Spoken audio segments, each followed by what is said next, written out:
प्रिय छात्रों, online study में आप सभी का स्वागत है। मैं प्रेम प्रकाश पुनः रसायन विज्ञान क्लास 12th को लेकर के उपस्थित हुआ हूँ और आज हमारा चैप्टर है सेल। यानी सेल क्या होती है, सेल ठीक, या बैटरी, ठीक ना। तो आप जो खासकर जो घरों में भी उपयोग करते हैं और किसी भी इलेक्ट्रॉनिक कार्य के लिए जो उपयोग किया जाता है, ठीक है, वह हमारा सेल होता है। ठीक, तो सेल की जो प्रकृति होती है उसके आधार पर इन्हें दो वर्गों में बांटा गया है। नंबर 1 प्राथमिक सेल और नंबर 2 द्वितीयक सेल। ठीक है, तो छात्रों हम यहाँ पर प्राथमिक सेल की बात करेंगे। प्राथमिक सेल क्या होता है? प्राथमिक सेल वह सेल होता है जिसमें सेल अभिक्रिया केवल एक ही दिशा में संपन्न होती है, ठीक है, तथा किसी बाह्य ऊर्जा स्रोत की सहायता से रिवर्स करना संभव नहीं होता है।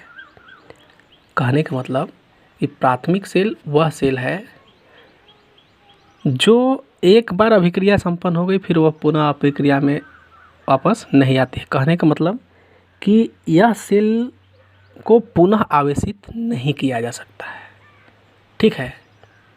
तो इस प्रकार का सेल जो होता है प्राथमिक सेल कहलाता है। प्राथमिक सेल में मुख्य रूप से आप जैसे डैनियल सेल का नाम सुने होंगे, शुष्क सेल का नाम सुने होंगे, मरकरी सेल का नाम सुने होंगे। ये 3 प्रकार की सेलें ऐसा है जो मुख्य रूप से महत्वपूर्ण सेल को कह सकता हूँ, जो प्राथमिक सेल के अंतर्गत आते हैं और साथ से सेल होते हैं, उसे आप स्टडी कर लेंगे। मैं बता रहा हूँ आपको प्राथमिक सेल। ठीक, अभी हमने बताया कि प्राथमिक सेल क्या होते हैं।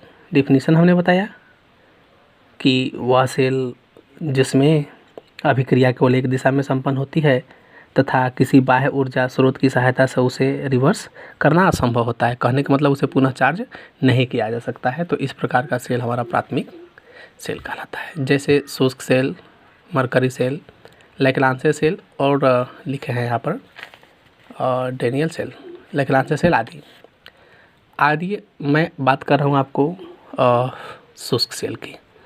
तो आप फिगर स्पष्ट रूप से देख ले रहे हैं। हमने फिगर यहाँ पे बनाया है जनरल ड्राई सेल का। ये सामान्य ड्राई सेल है, शुष्क सेल है। तो छात्रों इसमें आप देख लीजिए, ये जो लिखा है कि पिच इस सील है, ये पिच ऊपर से लगा हुआ है, ये इसका बाहरी आवरण है, ठीक है, जिसे हम कार्डबोर्ड कवर कहते हैं, ठीक है। और ये MnO2 मैंगनीज ऑक्साइड का ये आवरण है। तो मैं इसके बारे में आपको डिटेल अभी मैं बता रहा हूँ कि जो ये ड्राई सेल होता है, ठीक है, ड्राई सेल सामान्यतः एक व्यवहारिक सेल ही है, ठीक है। और जो ड्राई सेल है, शुष्क सेल को हम लैग्रांज सेल को कॉम्पैक्ट फॉर्म मान सकते हैं। लैग्रांज सेल कहिए या शुष्क सेल कहिए, इसका कॉम्पैक्ट ही फॉर्म ये होता है, ठीक है। हम इस सेल को एक चित्र द्वारा हम दिखाए हैं आपको, हम जिसमें जिंक धातु से एक पात्र होता है, ठीक है। हमने कहीं लिखा है, ये देखो, ये जो ये हमने पात्र बनाया है, ये जिंक कंटेनर एनोड है।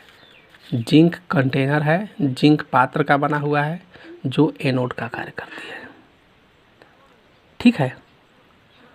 और इसमें हम MnO2 का चूर्ण ठीक है, से ये जो MnO2 का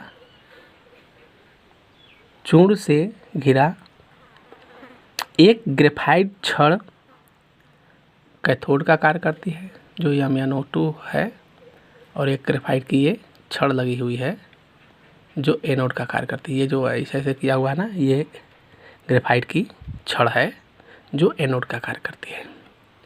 ठीक है, और इसमें हम पेस्ट भरे हुए हैं। किसका paste? Paste of ammonium chloride और जिंक क्लोराइड। ये जिंक क्लोराइड का आपका इसमें हम क्या किए हुए हैं, पेस्ट भरे हैं, और इसके ऊपर से मोटे कागज का या गत्ता चढ़ा देते हैं। यह गत्ता जिंक कंटेनर का होता है। किसका होता है? जिंक कंटेनर का होता है। और इस सेल में जो होने वाली अभिक्रियाएं हैं, रिएक्शन एट एनोड पर जो अभिक्रिया होती है, zinc Zn2+ ion plus 2 electrons anode पर ऑक्सीकृत होती है। ठीक है, ठीक है। और कैथोड पर MnO2 plus NH4+ ion plus 1 electron. तो ये इसकी अभिक्रिया है जो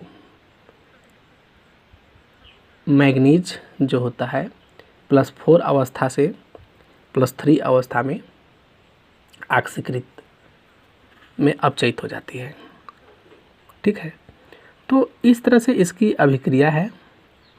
और एक चीज़ और मैं बता देना चाहता हूँ, जो ये सेल है, इस सेल के जो विभव मान होता है वह 1.25 से 1.5 वोल्ट तक होता है। और एक और इसकी विशेषताएं हैं कि इस सेल की आयु अधिक नहीं होती है। ठीक है, और मैं बता देना चाहता हूँ क्यों अधिक नहीं होती है, क्योंकि इस सेल में जो प्रयुक्त अमोनियम क्लोराइड है यह अम्लीय प्रकृति का होता है और प्रयोग में न लेने की अवस्था में भी जिंक पात्र का संक्षारण करता है। ठीक है, यही चीज़ है। और इस सेल की यही विशेषता है कि इसको हम पुनः आवेशित नहीं करते हैं, आवेशित नहीं कर सकते हैं। तो उम्मीद करते हैं आपको प्राथमिक सेल अच्छी तरह से समझ में आ गया होगा। आप वीडियो को 2-4 बार रिपीटेड करके देख लेंगे तो आसानी से आपको समझ में आ जाएगा। ठीक, और मैं अगला टर्न में बता रहा हूँ आपको मरकरी। ठीक है, मरकरी भी एक प्रकार की प्राथमिक सेल होती है। ठीक है, मरकरी का रिएक्शन हम आपको दिखा दे रहे हैं। ये मरकरी का रिएक्शन किए हैं कि एनोड पर यह अभिक्रिया होती है, अमलगम होती है, हाइड्रॉक्साइड आयन है, जिंक ऑक्साइड प्लस जल बनाती है प्लस इलेक्ट्रॉन। और कैथोड पर ये इसकी अभिक्रियाएं हैं। इस अभिक्रिया को आप देख लो। ठीक है, तो छात्रों जो मरकरी होता है, मरकरी सेल जो होती है एक विशेष प्रकार का ड्राई सेल है। और प्रायः जो मरकरी सेल होता है इसका उपयोग, मरकरी सेल का उपयोग घड़ी, कैमरा, श्रवण सहायक आदि छोटे यंत्रों में एक ऊर्जा के रूप में किया जाता है। ठीक है, मरकरी सेल में जिंक मरकरी ठीक है, अमलगम का प्रयोग एनोड के रूप में कार्य करती है। ठीक है, यह लिया जाता है। और मरकरी ऑक्साइड तथा कार्बन का पेस्ट कैथोड का कार्य करता है। ठीक है, इसमें पोटेशियम हाइड्रोक्साइड